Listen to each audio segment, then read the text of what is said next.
All right, so I'm back for part two. Left you with a couple of nuggets for consideration.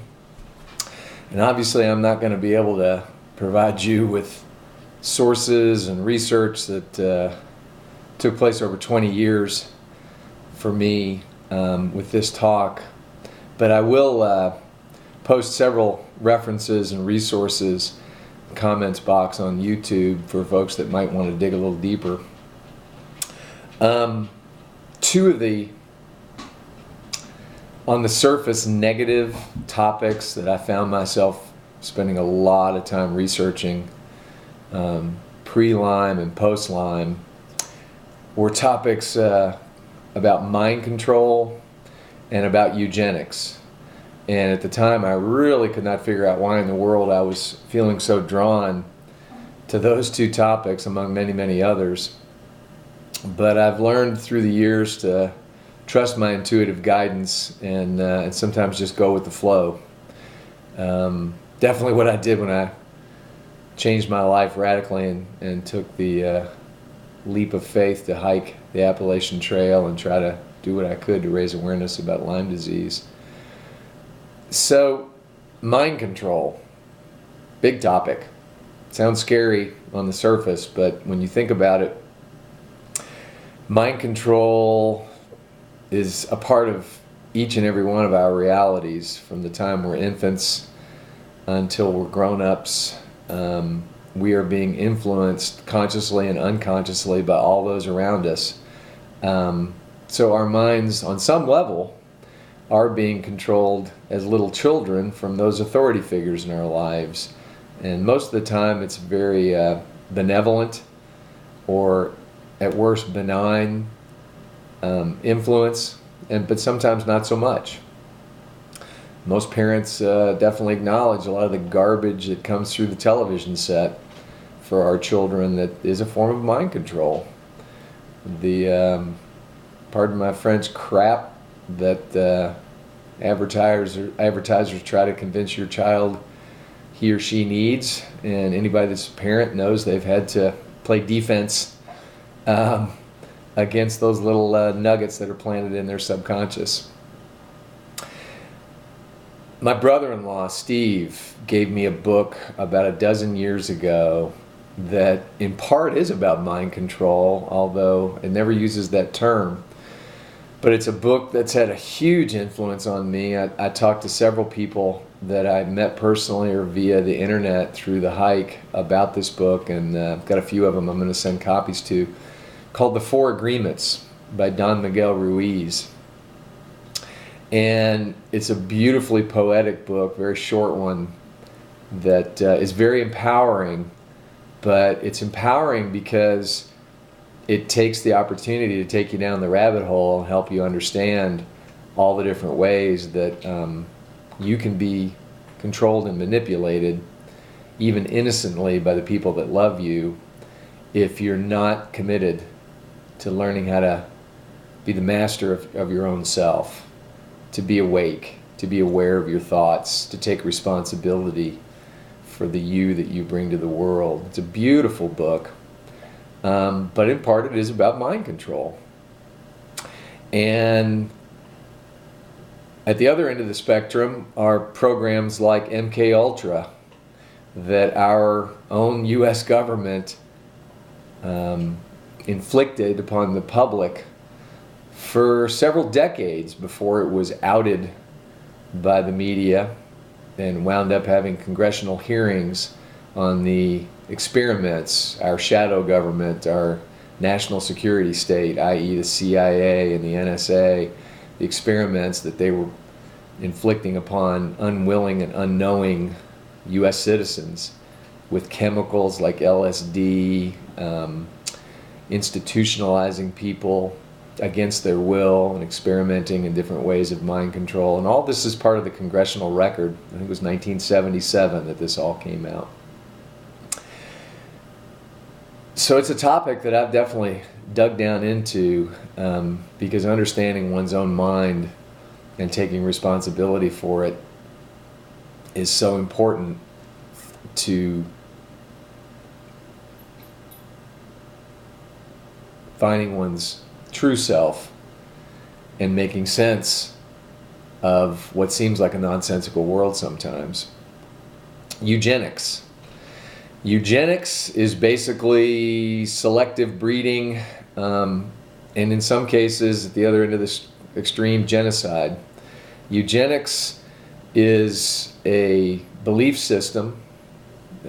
Some people would try to convince you it's a science, a belief system that humanity must be perfected by the selective breeding of the best of the best. The most dramatic example of it that most people are familiar with are Hitler's beliefs and the beliefs of Nazism, those insane beliefs about a master race. What most people don't understand, especially most Americans, because it's not taught in our public school system, is eugenics has a long and deep history in the United States, well before World War II, and was actually advanced. Research, quote unquote, in eugenics was advanced by organizations like the Rockefeller Foundation and other private foundations that could throw ridiculous amounts of money at whatever self-interested agenda they may feel called to pursue. A lot of information about the history of private foundations, the history of public education, that is a real eye-opener. If you're interested in that, I'd encourage you to do a Google search on the Dodd Commission, D-O-D-D, congressionally created commission to look into corruption in the private foundation area, and it's a real eye-opener. So I just mentioned those as a couple of topics because they were part of my research before I got Lyme disease. And they may inform you a little bit about why I refer to Lyme as an engineered epidemic. I've done a lot more research since I got Lyme disease, and while these seem like negative subjects, ultimately knowledge is power. And personally, I feel like these are topics, Lyme disease in it itself may be the quote-unquote proverbial canary in the coal mine. It's the fastest spreading epidemic in the United States. It seems to be clearly being suppressed by mainstream medicine, fact-based information about it. Virtually little to no research money is coming from organizations like the National Institutes of Health that provides most of the federal research dollars. For the fastest growing epidemic in the United States, if not the world, with potentially hundreds of different strains of Lyme and other quote-unquote tick-borne diseases, minuscule efforts seem to be in play from our national public health organizations to try and arrest that epidemic, namely by the CDC and the NIH. And strangely, the same experience seems to be common in other countries around the world. New Zealand, Australia, Canada, Europe. Broken record of stories where you would get the impression that doctors all over those countries are reading from some script when they interact with patients that may or may not have been infected with one or more of these pathogens. Very, very surreal experience. And long story short, though, I've come to the conclusion, my conclusion at this point in time, it could change, that while no scientist created the Lyme bacteria, through biological warfare research, the Lyme bacteria has been enhanced and altered dramatically. That's resulted in such a pathogenic, virulent form of Lyme disease that's been infecting people since the mid-1970s that we know of, starting in Lyme, Connecticut, hence the name of the disease. And Lyme, Connecticut happens to be just a few short miles from Plum Island Biological Warfare Research Center, an island installation that was created in the wake of World War II by the U.S. military and by the national security state, right off the coast of Long Island, one of, if not the most densely populated area in the United States. And ironically, the region where the first cases, not only of Lyme emerged, but also of AIDS and West Nile virus in the United States. Little known fact, but available to the public record. So I'm not going to be able to make a case in this video, because it's not my intention anyway to try to convince people of my point of view. It's just my point of view. It's where I've come to, but it is an accurate reflection of my conclusions through my own personal research that this is an engineered epidemic. How it got out, I don't know. Is it being suppressed and denied intentionally by large bureaucratic organizations that supposedly are charged with protecting the public health? I think if you really, really, really look, the evidence is overwhelming. And yeah, if you watch the wonderful documentary, in my opinion, called Under Our Skin about Lyme disease, you will clearly see conflicts of interest and egos and economic self-interest in play in this.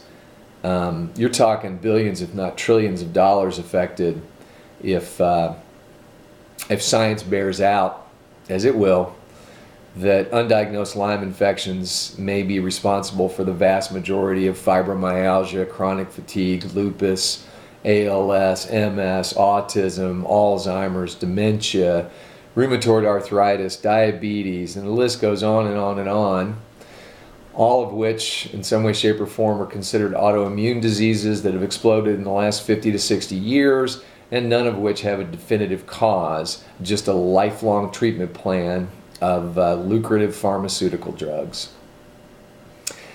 And that's a lot of money and a lot of reputations at stake. And it's not a pretty story, but it's one that needs to be told. And when it does finally emerge, the truth about this epidemic, it's going to be a real eye-opener for millions of people, because this is going on worldwide, and it actually dwarfs in scale, if not in devastation to human lives, the AIDS epidemic. But the two working in concert, along with what I believe are several other clearly engineered, enhanced pathogens, make people chronically ill, which is the perfect biological warfare weapon, because it takes a lot more of a country's resources to take care of their chronically ill than to outright kill people. And it makes a lot of money for a very, very select few who, quite honestly, I can't think of a more accurate term than to refer to them as sociopaths, people that absolutely do not have the capacity to feel empathy and compassion and love for other human beings, those characteristics that, yeah, in my personal experience, make up the core of human nature for the vast, vast, vast majority of humanity. So if you have an interest, you can research these topics yourself. There's a great book called Lab 257 about Plum Island. There's wonderful information by a guy named Jerry Leonard and another researcher by the name of Garth Nicholson, who've done phenomenal research into these topics, both from a scientific standpoint, a medical standpoint, as well as a historical standpoint. Garth Nicholson has linked components of the Lyme infection to components that also show up in the vast majority of Gulf War disease illness, namely a mycoplasma called Mycoplasma fermentans that for some reason is showing up in most of these infections like Lyme and other tick-borne diseases, as well as Gulf War syndrome. And Jerry Leonard brings up some great research about the Tuskegee experiment, when our own U.S. Public Health Service, the predecessor of the CDC, admittedly withheld treatment from over 400 illiterate African American sharecroppers who were infected with syphilis back in the 40s, 50s, and 60s, and they lied about it. They gave them placebo treatments for decades while they watched the progression of that disease, another congressional hearing brought about by media reports. So it's all in the public record. Yeah, it's some really negative stuff, but it's there. So I always intended through this hike to bring this information out as a part of my journey through Lyme. If nothing else, then to just get it off my heart and put it out there. Yeah, I may be ridiculed. Yeah, I may have people think I'm a wacko. You can judge for yourself. My hope was that people got to know me enough through the videos, through this hike, and that the question might just be seated in some people's mind.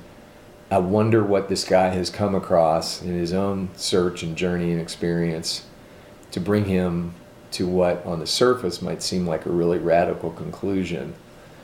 But when you open your eyes and just pay attention to a broader swath of human history, and for us particularly U.S. history, and social history, and cultural history, and religious history, and economic history, when you dig a little deeper and go on your own quest, you might find some surprising answers.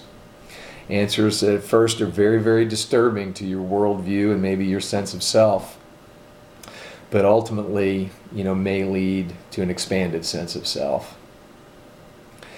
And ironically, you might be surprised that I feel ever more optimistic, although there are times when I've been sick and I've been tired and I've been frustrated that I get pretty darn depressed about the situation that faces humanity right now. Suicide is apparently the #1 cause of death among Lyme patients for a lot of reasons, not the least of which is they tend to lose hope because they're being so consistently marginalized and belittled and ignored, and the disease just eats away at you, body, mind, and spirit. And to be honest with you, that thought that crossed my mind repeatedly while battling this illness of, is it worth it? Can I get up and do it another day? What in the world is going on? But more often than not, I feel really, really optimistic, and that was my experience hiking the Appalachian Trail, because get out to small town America, volunteer for the Red Cross after a disaster, get involved in your nonprofit community, meet your neighbors and your community members, and restore your own faith in human nature, because you'll see who human beings really are and not this conditioned superficial reality that you see on your television set in any mainstream media channel or newspaper, all of which are owned now by about 5 corporations worldwide. So you might wonder why I've got a balloon behind me. These are actually left over from my friend Catherine's birthday party. My new friend Catherine, the youngest daughter of my dear friend David, that most of you all know passed away here from leukemia just a few weeks ago. He helped me do this hike, and I think about him every day. So this is a lime green balloon, no coincidence there. And I think about an analogy a friend of mine, Carmen, used to use quite a bit when we used to have a spiritual study group that met for about 10 years every week, and about how hard it is to maintain a lie, that maintaining a lie, i.e. suppressing the truth, is kind of like trying to hold a beach ball underwater. You can do it for a while, but with every passing moment, it takes more and more effort to keep it from breaking the surface, and eventually it will. All lies have a life cycle, a beginning, a middle, and an end, and truth is eternal. But I also think about a balloon from a standpoint of human consciousness. Human consciousness, human development, being a human being is a natural, organic process of expansion. All you got to do is look at Mother Nature, and Mother Nature is always expanding, growing, connecting, thriving. It's always in flux, it's always changing.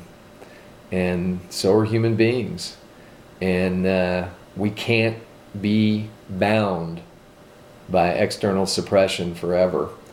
So when you blow a balloon up, the skin of the balloon gets thinner and thinner and thinner, kind of like self-limiting beliefs, that as our awareness, if you use the balloon analogy, expands, the limits on that awareness get thinner and thinner and thinner. And I think that's what's going on right now. I think there is a natural awakening. I mentioned the word apocalypse in my preview video, that unlike the popular portrayal of the definition of the word, one definition is the lifting of the veil, a revelation of truth after a long period of deception.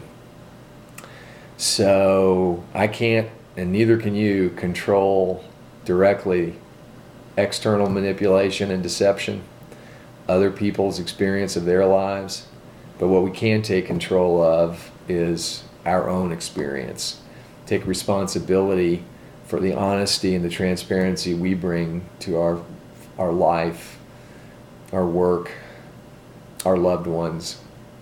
And that's what I'm trying to demonstrate, and just be transparent and share with you through these videos. And I hope you find some value in that.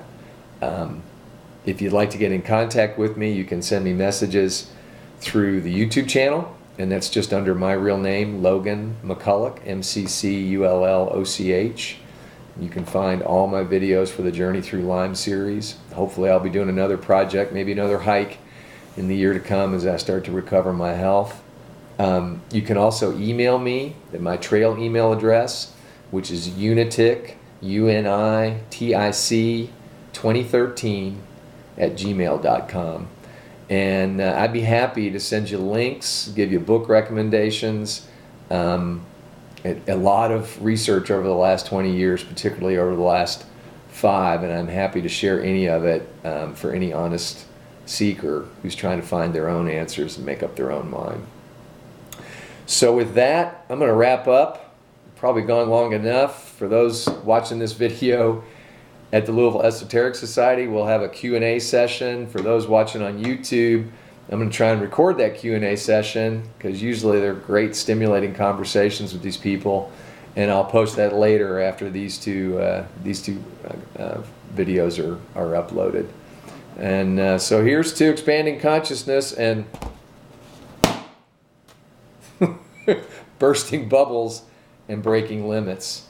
And I'll sign off as I have on almost all my Journey Through Lyme videos with the McCulloch family motto, in honor of my dad who passed away last April. I miss you, Dad. And that's Vi et Animo, strength and courage, heart and soul. Thanks for watching.